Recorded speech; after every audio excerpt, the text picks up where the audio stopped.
মানুষ। আর একটা কথা আমি জোর গলায় বলছি, এটা মুসলমানদের শিক্ষা নেওয়া দরকার। মুসলমানদের রক্ত ছাড়া পশ্চিমবাংলা নির্বাচন নাকি বিধা হয়ে যাচ্ছে। মুসলমানরা না খুললে পশ্চিমবাংলার নির্বাচন নাকি সার্থক হয় না। আর কত মার খাবেন? চাকরিতে 0% নিচে চলে গেছেন, শিক্ষা, স্বাস্থ্য, কর্মসংস্থান ধ্বংস হয়ে গেছে, ওবিসি সার্টিফিকেটে ধ্বংস হয়ে গেলেন। এখনো লাশ হয়ে এই লাশের রাজনীতি করবেন? কাল থেকে ঢুপঢাপ চলছিল, প্রশাসন সম্পূর্ণরূপে ব্যর্থ। এখন নাকি এসপি টেসপি গিয়ে বিশাল বাহিনী নিয়ে এখন কি করবে? এখন কি করবে? একটা বাচ্চা মেয়ের জীবন চলে গেলে এখন ভোট দিচ্ছে। ওই গ্রামটা জানে না অনেক আগে থেকে ওই এলাকাটা উত্তপ্ত। এর আগে ওখানকার লোকাল আইসি ওসি আক্রান্ত হয়েছিল এই বিভিন্ন রাজনৈতিক দ্বন্দ্ব নিয়ে। এত সাহস কোথা পাচ্ছে? এই বোমা গুলি পিস্তল কোথা থেকে আসছে? প্রশাসন কি করছে? আমি এই পিরিয়ডে না, আমি মুর্শিদাবাদ গিয়েছিলাম। আমি আসার পথে আমার গাড়িটা আটকে ছিল। আমি চেক করুন, তারপর বলুন না চলে যায়। আমি না চেক করুন, আপনার ডিউটি পালন করুন। মানে এমএলএ গাড়িও ছাড়ছেন, এমএলএ গাড়ি তো কিছু যেতে পারে। আমি যখন কনফিডেন্টলি বললাম যে আমারও চেক করুন, কোনো সমস্যা নেই, তখন ছেড়ে দিল। তাহলে ওইখানে বোমগুলি পিস্তল ঢুকলো কি করে? দেখলে দেখা যাবে তৃণমূলকে আরো ওরা গ্রিন করিডোর করে ঢুকায়।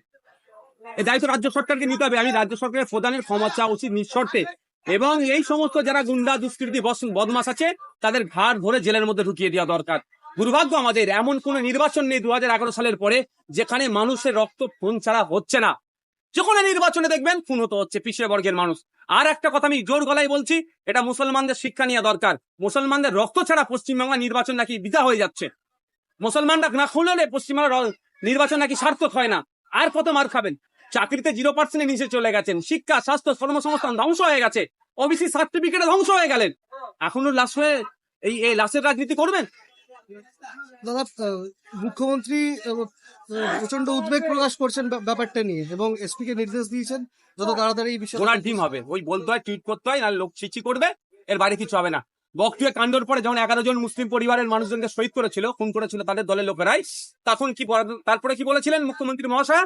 অবৈধ অস্ত্র শস্ত্র বোমগুলি পিস্তল উদ্ধার করতে। যদি উদ্ধারই হয়ে যেত তাহলে এই দিন দেখতে হতো না? আমার ভাঙড়ে আমার 3টে ভাইকে শহীদ করতো না, ভাঙড়ে আরো সাধারণ মানুষকে শহীদ করতো, ওরা খুন করতো। দাদা, আজকে যে বাই ইলেকশন ছিল তৃণমূল জয়লাভ করেছে, শুভেন্দু অধিকারী বলছেন যে তার মডেল সফল হয়েছে। দেখুন, নিজের দইকে কেউ কি আর টক বলবে না? 12,000 ভোট কমেছে, এটা মাথায় রাখা দরকার শুভেন্দু বাবু। হিন্দু ভাই বলে হিন্দু ভাইরা ভোট দেবেন, অত সহজ নয়। হিন্দু মুসলমান নির্বিশেষে প্রস্তুত নিয়েছে 2026-এর, এখন প্রিপারেশন নিয়েছে যে বিজেপি তৃণমূলকে হারাতে হবে।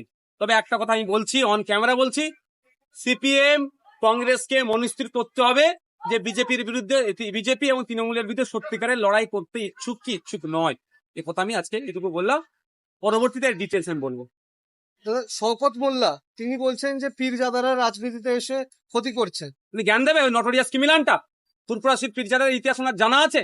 ভারতের স্বাধীনতা সংগ্রামে মুসলমানদের অবদান, বাংলার মুসলমানদের অবদান, বাংলার মুসলমানকে উৎসাহিত করার পিছনে আমার দাদু ছিল, শওকতের দাদু ছিল না, নটোরিয়াস ক্রিমিনালের দাদু ছিল না।